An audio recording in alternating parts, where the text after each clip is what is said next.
പൊയ്യപ്പളതക്കാരത്തിന് താടിക്ക് കയ്യും വെച്ച് കട്ടായം പറയണ പെണ്ണ് സ്വത്താണെന്ന്.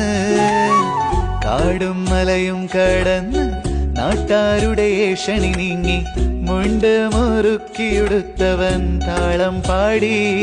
ആ ബേജാറായോടിയ ലോകം ആറാടിയ കാഴ്ചകൾ കണ്ട് തക്കാളിക്കറിയും വെച്ച് ചോറുണ്ടാക്കി. ആ ബേജാറായോടിയ ലോകം ആറാടിയ കാഴ്ചകൾ കണ്ട് തക്കാളിക്കറിയും വെച്ച് ചോറുണ്ടാക്കി. പൊയ്യപ്പളതക്കാരത്തിന് താടിക്ക് കയ്യും വെച്ച് കട്ടായം പറയണ പെണ്ണ് സ്വത്താണെന്ന്.